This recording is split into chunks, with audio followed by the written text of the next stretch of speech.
नमस्कार दोस्तों, एवरीथिंग अभिषेक YouTube channel पे मैं अभिषेक आप सभी का स्वागत करता हूं। आज फिर से आप सभी के लिए लेकर के आया हूं एनसीईआरटी का सारांश, जो कि क्लास 8 का जो चल रहा है सीरीज, उसी का यह नेक्स्ट वीडियो होगा। इसमें हम इस वीडियो के माध्यम से हम जानेंगे 10वें चैप्टर के बारे में, यानी 10वें चैप्टर में जो भी कंसेप्ट है सारांश के रूप में हम देखने वाले हैं इस वीडियो के अंतर्गत। वीडियो को लास्ट तक देखिएगा। अगर आप हमारे इस चैनल पर अभी तक नए हैं तो प्लीज़ सब्सक्राइब करके बेल आइकन प्रेस करना मत भूलिएगा। साथ ही साथ शेयर कर लीजिएगा दोस्तों के साथ और लाइक कर दीजिएगा वीडियो को। देखेंगे यहाँ से कि चैप्टर का नाम देख रहे हैं तो किशोरावस्था की ओर इसका चैप्टर का नाम है और इसी से संबंधित इसमें जानकारी होगा। किशोरावस्था के बारे में यहाँ पर हम पढ़ेंगे। यहाँ पर सबसे पहले हम देखें तो इम्पोर्टेंट शब्द यहाँ पर देख सकते हैं। एडम्स एम्पल क्या होता है, इसके बारे में जानने की कोशिश करेंगे इस वीडियो के दौरान।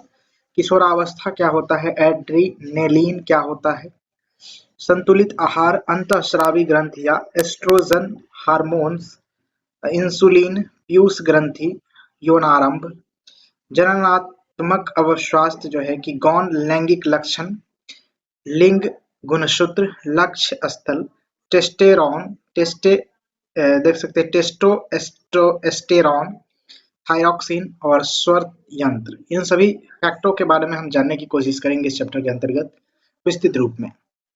सबसे पहला फैक्ट आपके स्क्रीन पे यहाँ पर देख सकते हैं कि वृद्धि वृद्धि एक प्राकृतिक प्रक्रम है। वृद्धि क्या है, तो एक प्राकृतिक प्रक्रम है और जीवन काल की वह अवधि जब शरीर में ऐसे परिवर्तन होते हैं जिसके परिणाम स्वरूप जनन परिपक्वता आती है, तो वही आपका किशोरावस्था कहलाता है। ध्यान रखेंगे, जिसे इंग्लिश में एडोलेसेंस कहते हैं। किशोरावस्था लगभग 11 वर्ष की आयु से आरंभ होकर 18 वर्ष या फिर 19 वर्ष तक चलता है। इसको ध्यान रखेंगे, यह कई बार एग्जामिनेशन में पूछा जा चुका है।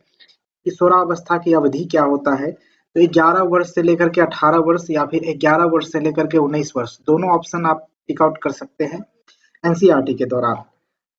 यहाँ पर देख सकते हैं इसकी अवधि के बारे में बताया गया। उसके बाद हम देखेंगे, आगे बढ़ेंगे तो यहाँ पर देखने को मिलेगा कि विभिन्न वर्ष के जो आयु होते हैं बच्चे में, या फिर लड़का हो या फिर लड़की हो, तो उनमें कितनी लंबाई हो जाती है, इसके बारे में चार्ट दिया गया है। जल्दी से हम जान लेते हैं इसको कि 8 वर्ष की आयु में लड़के में देखेंगे तो 72% की जो पूर्ण लंबाई होती है वह पूरा कर लेता है। लड़कियां 77% लंबाई पूरा कर लेती है। 9 वर्ष की आयु में 75% बालक और 81% जो है कि लड़कियां कर लेती है।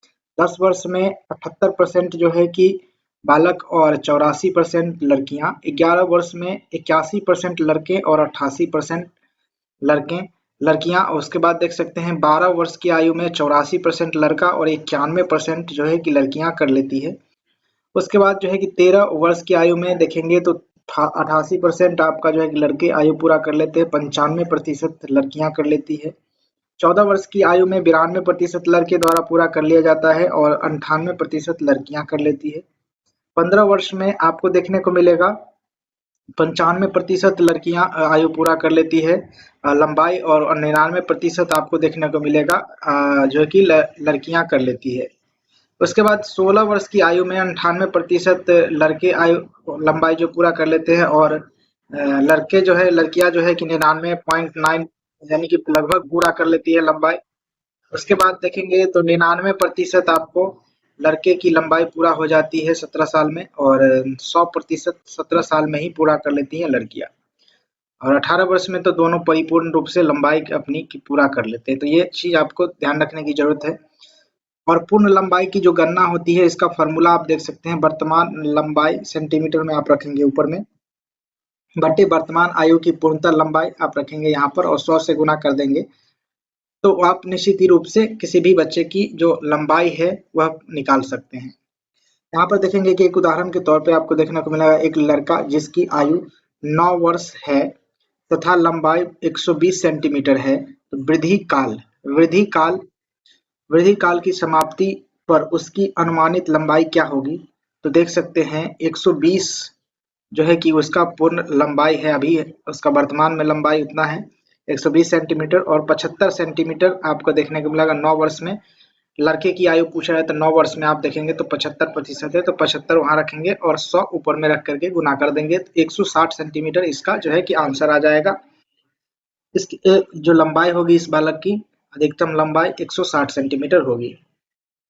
आगे देख सकते हैं जो फैक्ट के तौर पे आप देख सकते हैं यहाँ पे कि यौनारंभ में स्वर यंत्र अथवा लैरिनिक्स देख सकते हैं, ध्यान रखेंगे स्वर यंत्र को लैरिनिक्स बोलते हैं, में वृद्धि का प्रारंभ हो जाता है। लड़कों में स्वर यंत्र विकसित होकर अपेक्षाकृत बड़ा हो जाता है। लड़कों में यह बढ़ता हुआ स्वर यंत्र गले के और सामने की जो है और सुस्पष्ट उभरे भाग के रूप में दिखाई देता है। फिगर में आप देख सकते हैं, इसको बोलते हैं एम्पल, एडम्स एम्पल बोलते हैं या फिर लायरोनिक्स बोलते हैं, स्वर यंत्र बोलते हैं, इसी को बोलते हैं। ठीक है, यहाँ पर देखिए जिसे एडम्स एम्पल कंठमणि कहते हैं, ध्यान रखेंगे कंठमणि या फिर एडम्स एम्पल भी कहते हैं इस भाग को, जहां पर लड़का में आपको उभरे हुए दिखाई देंगे, लड़कियां में सपाट रहते हैं। तो लड़कियों में स्वर यंत्र अपेक्षाकृत छोटा होता है, अतः बाहर से समानतः दिखाई नहीं देते हैं। समानतः लड़कियों का उच्च स्वर तारत्व वाला होता है। लड़कियों के जो स्वर होते हैं वह उच्च तारत्व वाला होता है, उसका पतला स्वर होता है, जबकि लड़कों का जो है कि स्वर गहरा होता है, मोटा होता है। ये बात आप जान गए होंगे। उसके बाद देख सकते हैं नेक्स्ट फैक्ट के तौर पे कि स्वेद ग्रंथि, तैल ग्रंथि तथा लार ग्रंथि जैसी कुछ ग्रंथियां अपना स्राव वाहिनियों द्वारा स्रावित करती है। अंतःस्रावी ग्रंथियां हार्मोन को सीधे रुधिर प्रवाह में निर्मोचित करती है, इसीलिए इन्हें नालिका वाहिनी ग्रंथि भी हम कहते हैं। यहाँ से देखेंगे नेक्स्ट फैक्ट की तरफ चलेंगे तो युवा अवस्था में लड़कियों में स्तनों का विकास होने लगता है तथा लड़कों के चेहरे पर बाल उगने लगते हैं, अर्थात दाढ़ी मूछ आने लगती है।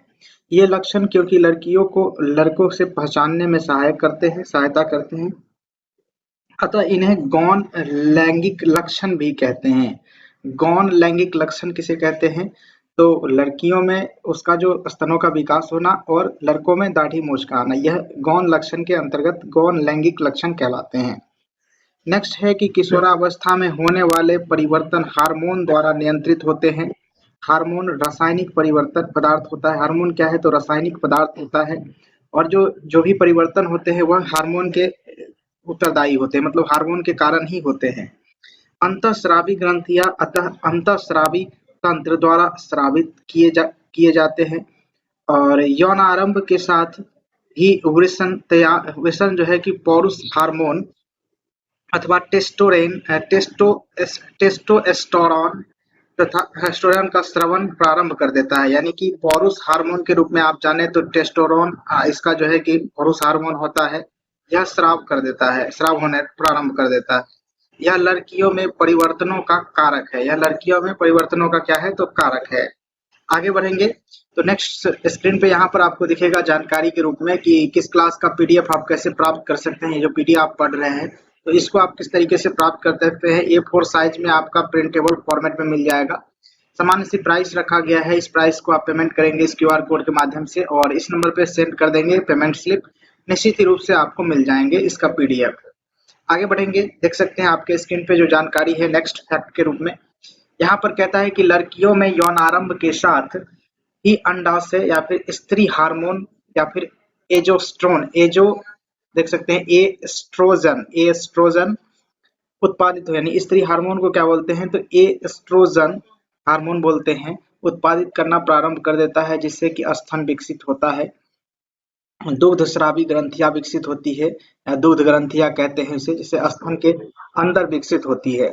इस हार्मोन के उत्पादन का नियंत्रण एक अन्य हार्मोन द्वारा किया जाता है, जो पीयूष ग्रंथि अथवा पिट्यूटरी ग्लैंड के रूप में, पिट्यूटरी ग्रंथि के रूप में द्वारा जो है स्रावित किया जाता है।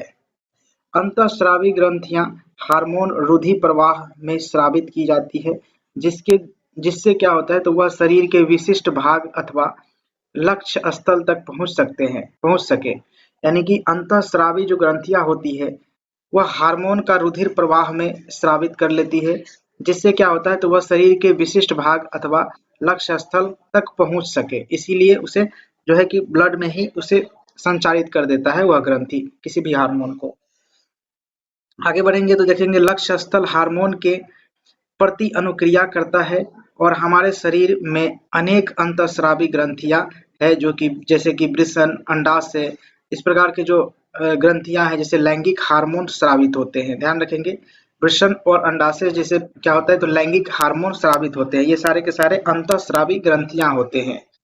आगे बढ़ेंगे और जानकारी यहाँ पर देखेंगे नेक्स्ट फैक्ट के रूप में कि लैंगिक हार्मोन भी पीयूष ग्रंथि द्वारा स्रावित हार्मोन के नियंत्रण में है। यानी कि पीयूष ग्रंथि जो होते हैं, लैंगिक हार्मोन भी जो है कि पीयूष ग्रंथि द्वारा स्रावित हार्मोन के नियंत्रण में है। और पीयूष ग्रंथि अनेक हार्मोन स्रावित करती है। उनमें से एक हार्मोन अंडाशय में अंडाणु एवं वृषण में शुक्राणु को परिपक्व होने को नियंत्रित करता है। आगे बढ़ेंगे, पीयूष ग्रंथि को पीयूष ग्रंथि से स्रावित हार्मोन जननांगों को टेस्टोस्टेरोन, पुरुष हार्मोन जिसे बोलते हैं, पुरुष या नर में यह पाए जाते हैं टेस्टोस्टेरोन, एवं तथा एस्ट्रोजन देख सकते हैं, एस्ट्रोजन जो कि स्त्री में स्रावित होता है। ध्यान रखेंगे, यह जो इम्पोर्टेंट है, टेस्टोस्टेरोन पुरुष में और एस्ट्रोजन जो है कि स्त्री में जो है कि यह हार्मोन स्रावित होता है। यह पिट्यूटरी जो पीयूष ग्रंथि होती है, पीयूष ग्रंथि से स्रावित हार्मोन जो होते हैं। ध्यान रखेंगे, आगे बढ़ेंगे तो देख सकते हैं स्त्रियों में जननावस्था का प्रारंभ जो है कि जननावस्था का प्रारंभ यौन आरंभ के 10 से 12 वर्ष में शुरू हो जाता है। स्त्रियों की बात कर रहे हैं यहाँ पे। और यहाँ पर देखेंगे तथा सामान्यतः 45 से लेकर के 50 वर्ष की आयु तक यह चलता है। ध्यान रखेंगे, जो स्त्री में जो मतलब जो है कि यौन आरंभ जो प्रारंभ होता है वह 10 से 12 वर्ष में शुरू हो जाता है और यह जो है कि 45 से 50 वर्ष तक रहता है। ध्यान रखेंगे, आगे बढ़ेंगे तो ये जानकारी आपके स्क्रीन पे देखने को मिलेगा, जिसमें आपको देखने को मिलेगा कि ऋतुस्राव लगभग कब से देख सकते हैं। ऋतुस्राव जो है कि आपका यहाँ से देखेंगे तो ऋतुस्राव, ये थोड़ा सा, ऋतुस्राव 28 से 30 दिन में एक बार होता है।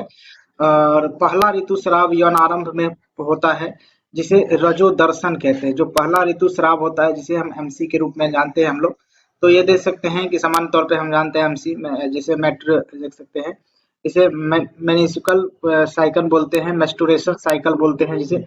तो इसे रजो दर्शन कहते हैं। जो पहला बार जो होता है वह रजो दर्शन कहलाता है। और लगभग 45 से 50 वर्ष की आयु में ऋतुस्राव होना रुक जाता है। और ऋतुस्राव के रुक जाने की जो प्रवृत्ति है उसे रजोनिवृत्ति कहा जाता है। रजोनिवृत्ति कहा जाता है। क्या कहा जाता है? शुरू होने की जो प्रवृत्ति है उसे रजोदर्शन और जो खत्म होने की प्रवृत्ति है उसे रजोनिवृत्ति कहा जाता है। अगला फैक्ट है कि निषेचित अंडाणु तथा अथवा जो है कि युग्मनज में जन्म लेने वाले शिशु के लिंग निर्धारण का संदेश होता है। यानी कि निषेचित अंडाणु अथवा जो युग्मनज होते हैं, जन्म लेने वाले जो शिशु होते हैं, शिशु के जो लिंग निर्धारण का संदेश उसी में छिपा रहता है। यह संदेश निषेचित अंडाणु में धागे सी संरचना अर्थात गुणसूत्रों में निहित होता है। अध्याय आप 8 में पढ़े होंगे। अध्याय 8 का स्मरण कीजिए कि गुणसूत्र प्रत्येक कोशिका के केंद्रक में उपस्थित होते हैं। गुणसूत्र कहाँ उपस्थित होते हैं? तो प्रत्येक कोशिका के केंद्रक में उपस्थित होते हैं। सभी मनुष्यों की कोशिकाओं के केंद्रक में 23 जोड़े गुणसूत्र पाए जाते हैं। सभी मनुष्य की कोशिकाओं के केंद्रक में 23 जोड़े गुणसूत्र पाए जाते हैं। इनमें से दो गुणसूत्र एक जोड़ी लिंग गुणसूत्र होते हैं, जिन्हें एक्स एवं वाई कहते हैं। स्त्री में 2 गुणसूत्र केवल एक्स गुणसूत्र होते हैं, जबकि पुरुष में एक्स तथा वाई दोनों गुणसूत्र होते हैं। युग्मक के रूप में जाने तो युग्मक आप किसे कहेंगे? तो युग्मक अंडाणु तथा शुक्राणु में गुणसूत्रों का एक जोड़ा होता है। युग्मक क्या होता है? तो अंडाणु तथा शुक्राणु के युग्मक में क्या होता है? युग्मक में गुणसूत्रों का एक जोड़ा होता है। जिस प्रकार से अंडाणु या शुक्राणु मिले रहते हैं युग्मक में। अनिषेचित अंडाणु में सदा एक एक्स गुणसूत्र होता है। अनिषेचित जो अंडाणु होते हैं उसमें केवल एक्स गुणसूत्र होते हैं। ध्यान रखेंगे। परंतु जो है कि यहाँ पर देखेंगे, परंतु शुक्राणु 2 प्रकार के होते हैं। शुक्राणु 2 प्रकार के होते हैं, जिनमें एक प्रकार आपका एक्स होता है, एक्स गुणसूत्र वाला, और दूसरा जो प्रकार होता है वाई गुणसूत्र वाला। ध्यान रखेंगे। यहाँ पर आप देखेंगे कि किस तरीके से निर्धारण होता है लिंग का। तो जब एक्स वाई गुणसूत्र मिलेंगे तो लड़का का निर्माण होता है, और जो एक्स यानी एक्स एक्स गुणसूत्र जो मिलते हैं तो वह लड़की का निर्माण होता है। तो ध्यान रखेंगे, जो वाई गुणसूत्र होते हैं वह लड़का में पाया जाता है, और लड़कियां में जो होती हैं केवल ही केवल एक्स गुणसूत्र पाए जाते हैं। तो यह चीज ध्यान देने वाली बात है कि लड़का का जो गुणसूत्र होता है वही निर्धारण करता है लिंग के निर्माण में। तो यह चीज आपको जानने की जरूरत है, जैसे कि मनुष्य में लिंग निर्धारण की बात कहा जा रहा है यहाँ पर। आगे बढ़ेंगे तो देख सकते हैं नेक्स्ट कंटेक्ट, नेक्स्ट जो है कि फैक्ट आपके स्क्रीन पे, कि पीयूष ग्रंथि एक अंतःस्रावित ग्रंथि है जो मस्तिष्क से जुड़ी होती है। पीयूष ग्रंथि कहाँ से जुड़ी होती है? तो मस्तिष्क से जुड़ी होती है, और यह एक अंतःस्रावी ग्रंथि है। पीयूष ग्रंथि वृषण एवं अंडाशय के अतिरिक्त हमारे शरीर में थायराइड, अग्नाशय, एड्रिनल एड्रीनल जिसे अधिवृक्क कहते हैं, जैसी कुछ अन्य अंतःस्रावी ग्रंथियां भी है। ध्यान रखेंगे, पीयूष ग्रंथि वृषण एवं अंडाशय के अतिरिक्त हमारे शरीर में थायराइड, अग्नाशय, एड्रिनल जिसे अधिवृक्क कहते हैं, ये सारे के सारे जो ग्रंथि है वह क्या ग्रंथि है? अंतःस्रावी ग्रंथियां हैं। अगला है कि गला बहुत फूला हुआ एवं उभरा हुआ था। उनकी बुआ ने उन्हें बताया कि काका ग्वाइटर नामक व्याधि से ग्रसित है। यानी कि यहाँ पर ग्वाइटर नामक रोगों की बात किया जा रहा है, रोग की बात किया जा रहा है कि ग्वाइटर रोग किसके कारण होता है, यानी कि जो थायराइड ग्रंथि का रोग है। यानी कि यह जो रोग होता है ग्वाइटर रोग, वह किससे संबंधित है? तो थायराइड ग्रंथि से संबंधित है। काका थायराइड ग्रंथि के थायरॉक्सिन हार्मोन का उत्पादन नहीं कर रहा है। यानी कि जो ग्वाइटर रोग होता है वह थायरॉक्सिन नामक हार्मोन का नहीं उत्पादन होने के कारण यह जो रोग हो जाता है। और यह जो थायरॉक्सिन नामक हार्मोन है वह थायराइड ग्रंथि से ही निकलता है। जिनकी बुआ ने यह भी बताया कि उनके फूफाजी मधुमेह से पीड़ित है। मधुमेह से पीड़ित होने वाले जो लोग होते हैं उनके अग्नाशय में, देख सकते हैं, उनके अग्नाशय में इंसुलिन नामक हार्मोन का उत्पादन पर्याप्त मात्रा में नहीं होता है, तो उसमें जो है कि मधुमेह जो रोग है उनका हो जाता है।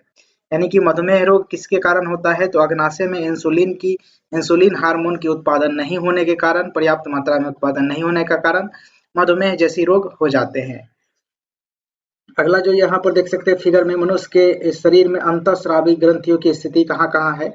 तो वृषण है, अंडाशय है, अग्नाशय है, एड्रिनल ग्रंथि कहाँ होता है? देख सकते हैं यहाँ पर आमाशय के ऊपर में। उसके बाद थायरॉक्सिन ग्रंथि आपके गला में होता है, पीयूष ग्रंथि आपके माइंड में होता है। तो ये चीज आप ध्यान रखेंगे। आगे बढ़ेंगे इन्हीं सभी जानकारी को ध्यान रखते हुए, तो यहाँ पर देखेंगे एड्रिनल ग्रंथि के बारे में। एड्रिनल ग्रंथि ऐसे हार्मोन स्रावित करती है जो रुधिर में नमक की मात्रा को संतुलित करता है। एड्रिनल ग्रंथि ऐसा है जो कि नमक की मात्रा को संतुलित करता है हमारे शरीर में, जो रुधिर में, देख सकते हैं खून में नमक की मात्रा को कंट्रोल करने वाला हार्मोन कौन सा है? एड्रिनल ग्रंथि है। ध्यान रखेंगे, एड्रिनल जो हार्मोन है वह स्रावित करता है। एड्रिल देख सकते हैं, यह जो हार्मोन है, एड्रिनल जो ग्रंथि है, एड्रिनल एड्रिलेनिन नामक हार्मोन को स्रावित करता है। एड्रिनल ग्रंथि एड्रिनेलिन हार्मोन नामक जो है कि स्रावन करता है। एड्रिनेलिन क्रोध, चिंता एवं उत्तेजना की अवस्था, तनाव के संयोजन का कार्य करता है। यानी कि एड्रिनल जो हार्मोन्स है, एक प्रकार से एड्रिनल ग्रंथि है या फिर एड्रिनल हार्मोन है, उसी से निकलने वाले हार्मोन है, वह किस प्रकार से काम करता है हमारे लिए? तो क्रोध, चिंता एवं उत्तेजना की अवस्था में तनाव के संयोजन का कार्य करता है। ध्यान रखेंगे। अगला फैक्ट है, थायराइड एवं एड्रिनल ग्रंथि पीयूष ग्रंथि द्वारा स्रावित हार्मोन के माध्यम से प्राप्त आदेश के अनुसार ही अपना हार्मोन स्रावित करती है। पीयूष ग्रंथि वृद्धि हार्मोन भी स्रावित करती है। पीयूष ग्रंथि कौन से हार्मोन स्रावित करती है? तो वृद्धि हार्मोन भी स्रावित करती है। और यह जिसका जो प्रक्रिया होता है किस प्रकार? तो थायराइड एवं एड्रिनल ग्रंथि जो पीयूष ग्रंथि द्वारा स्रावित हार्मोन के माध्यम से प्राप्त आदेश के अनुसार ही अपना हार्मोन स्रावन करती है। यानी कि पीयूष ग्रंथि जो हार्मोन स्रावित करेगा उसके अनुसार ही थायराइड एवं एड्रिनल ग्रंथि जो है कि अपना हार्मोन स्रावित करता है। तो यानी कि जान लें तो पीयूष ग्रंथि को मास्टर ग्रंथि के रूप में भी हम जानते हैं, जो व्यक्ति के सामान्य वृद्धि के लिए आवश्यक होता है। आगे बढ़ेंगे तो व्यक्ति का कायिक एवं मानसिक विसंगति मुक्त होना उस व्यक्ति का स्वास्थ्य कहलाता है। यानी किसी भी व्यक्ति में कायिक यानी उसका जो शरीर का ढांचा है वह, और मानसिक जो विसंगति से मुक्त रहता है वह उस व्यक्ति को स्वस्थ कहने के लिए मतलब स्वस्थ करने के लिए उसे प्रेरित करता है। यानी कि किसी भी आदमी को जब हम स्वस्थ कहते हैं तो उनमें कायिक एवं मानसिक जो विसंगति है, विसंगति से मुक्त रहना चाहिए। इस दोनों जो चीज है, दोनों जो मतलब जो है कि एक मानदंड है, कायिक और मानसिक मानदंड, ये दोनों चीज सही होने चाहिए। उसके बाद नेक्स्ट आपके स्क्रीन पे लार्वा के वयस्क बनने के परिवर्तन को कायांतरण कहते हैं। लार्वा के जो वयस्क बनने के जो परिवर्तन है उसे कहा जाता है कायांतरण। कीटों में कायांतरण का नियंत्रण कीट हार्मोन द्वारा होता है। कीटों में कायांतरण का नियंत्रण जो होता है वह कहाँ से होता है, तो कीट हार्मोन द्वारा होता है। मेढक में थायराइड द्वारा स्रावित हार्मोन थायरेक्सिन थायरेक्सिन इसका नियमन करता है। ध्यान रखेंगे, मेढक में थायराइड द्वारा स्रावित हार्मोन थायरेक्सिन जो होता है, इसका थायरेक्सिन इसका नियमन करता है। यानी कि जब मेढक में थायराइड द्वारा जो स्रावित हार्मोन होते हैं वो क्या होता है, तो थायरोक्सिन हार्मोन होता है। थायरोक्सिन के उत्पादन के लिए जल में आयोडीन की उपस्थिति आवश्यक है। थायरोक्सिन जो हार्मोन है उसकी उत्पादन के लिए जल में किसकी आवश्यक होना जरूरी है, तो जल में जो है कि आयोडीन का होना जरूरी है।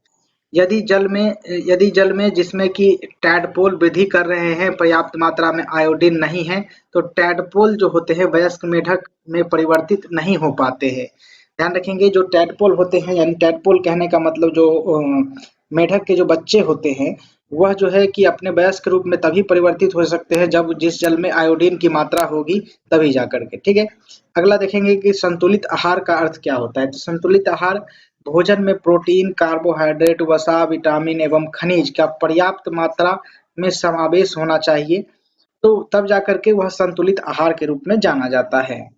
आगे बढ़ेंगे तो ये देख सकते हैं आपके स्क्रीन पे जो कुछ फैक्ट दिए गए हैं उसी चैप्टर के सारांश के रूप में। तो यहाँ पर देखेंगे, इसको जानेंगे, यह बेहद ही महत्वपूर्ण है। यौनारंभ होने पर व्यक्ति जनन के समक्ष यौनारंभ होने पर व्यक्ति जनन के समक्ष सक्षम सक्षम हो जाता है। 11 वर्ष की आयु से 19 वर्ष की आयु तक की अवधि किशोरावस्था कहलाती है। 11 से 19 वर्ष की जो अवधि होती है वह किशोरावस्था कहलाती है। यौनारंभ का प्रारंभ होने पर जनन अंगों में वृद्धि होती है तथा शरीर के विभिन्न स्थानों पर बाल आने लगते हैं। लड़कियां में स्तन विकसित हो जाती है तथा लड़कों के चेहरे पर दाढ़ी मूछें आ जाती है। किशोरावस्था में स्वर यंत्र की वृद्धि होने के कारण लड़कों की आवाज फटने लगती है। अगला देखेंगे तो किशोरावस्था में लंबाई में वृद्धि होती है। अगला है कि यौन आरंभ एवं जनन अंगों का परिपक्व होना हार्मोन द्वारा नियंत्रित होता है। यौनारंभ एवं जनन अंगों का परिपक्व होना यौनारंभ हार्मोन द्वारा जो है कि नियंत्रित होता है। हार्मोन अंतःस्रावी ग्रंथियों द्वारा स्रावित पदार्थ है जो रुधिर में सीधे पहुंचता है। अगला है पीयूष ग्रंथि हार्मोन स्रावित करते हैं जैसे कि वृद्धि हार्मोन तथा अन्य ग्रंथ या वृषण, अंडाशय, थायराइड, एड्रीनेल को हार्मोन स्रावित करने के लिए उद्दीपित करता है। अग्नाशय इंसुलिन का और थायराइड जो है थायरोक्सिन का, एड्रीलेनिन हार्मोन स्रावित करते हैं। तो ध्यान रखेंगे कौन से जो ग्रंथि है किस प्रकार के हार्मोन स्रावित करते हैं और उस हार्मोन से क्या क्या काम होते हैं, क्या क्या जो है कि कार्य होते हैं। तो इसके बारे में हम पिछले जो स्लाइड था उस पर आपको देखने को मिला। आगे देखेंगे तो यहाँ पर टेस्टोस्टेरोन नर हार्मोन होते हैं तथा एस्ट्रोजन जो है कि मादा हार्मोन होते हैं। गर्भाशय के दीवार पर निषेचित अंडाणु युग्मनज कहलाते हैं को यानी कि निषेचित जो अंडाणु को ग्रहण करने के लिए अपने आप को तैयार करती है। देख सकते हैं अपने आप को जो है कि तैयार करती है। यानी समझ लें यहाँ पे एक बार फिर से कि टेस्टोस्टेरोन नर हार्मोन होते हैं तथा एस्ट्रोजन मादा हार्मोन होते हैं। और ये जो दोनों हार्मोन होते हैं वह जो है कि बच्चे के जन्म के लिए यानी गर्भ के लिए जो है कि एक प्रकार से उत्तरदायी होते हैं। और गर्भाशय की दीवार पर निषेचित अंडाणु को ग्रहण करने के लिए अपने आप को तैयार करती है। यानी जो निषेचित जो अंडाणु होते हैं वो अपने आप को खुद से तैयार करती है गर्भाशय की दीवार पर चिपकने के लिए, रहने के लिए। निषेचन न होने की स्थिति में गर्भाशय की दीवार पर आंतरिक सतह निस्तारित होकर शरीर के बाहर रक्त के साथ प्रवाहित हो जाती है। इसे ऋतुस्राव अथवा रजोधर्म कहते हैं, ध्यान रखेंगे इसको, यह बेहद ही इंपॉर्टेंट है। अगला फैक्ट है कि अजन्मे शिशु का लिंग निर्धारण इस बात पर निर्भर करता है कि युग्मनज XX गुणसूत्र का है या फिर XY गुणसूत्र का है। अगला फैक्ट है कि किशोरावस्था में संतुलित आहार करना तथा व्यक्तिगत स्वच्छता का पालन रखना महत्वपूर्ण होता है, ध्यान रखेंगे यह बात। आगे बढ़ेंगे तो कुछ विकल्प दिए गए हैं, कुछ क्वेश्चन दिए गए हैं मल्टीपल चॉइस, इसको देख लेते हैं कि किशोरावस्था को सचेत रहना चाहिए कि वह क्या खा रहे हैं, क्योंकि ऑप्शन है आपका उचित भोजन से उनके मस्तिष्क का विकास होता है, शरीर में तीव्र गति से होने वाले वृद्धि के लिए उचित आहार आवश्यक होता है, किशोर को हर समय भूख लगती है, किशोर में जो है कि स्वाद कलिकाएं या फिर ग्रंथियां भली भांति विकसित होती है। यह इसका ऑप्शन 2 होगा कि शरीर में तीव्र गति से वृद्धि होती रहती है किशोरावस्था में, और जिसके लिए कि उचित आहार की आवश्यकता होती है। अगला है कि स्त्रियों में जनन आयु या फिर काल का आरंभ उस समय होता है जब उनके ऋतुस्राव प्रारंभ हो जाते हैं, ध्यान रखेंगे इसको। उसके बाद नेक्स्ट क्वेश्चन आपके स्क्रीन पे कि निम्न में से कौन सा आहार किशोर के लिए सर्वोचित है, तो देख सकते हैं इनमें से कौन सा आहार है, तो ये सब तो नहीं है, यहाँ पर देख सकते हैं इसका आंसर ये हो जाएगा रोटी दाल सब्जी, जिसमें कि संतुलित आहार मिलते हैं, ध्यान रखेंगे संतुलित आहार मिलते हैं। तो फिलहाल इस वीडियो में बस इतना ही। Thank you for watching this video. Next video में आपको 11 नंबर चैप्टर को देखने को मिलेगा। तब तक के लिए जय हिंद, वंदे मातरम।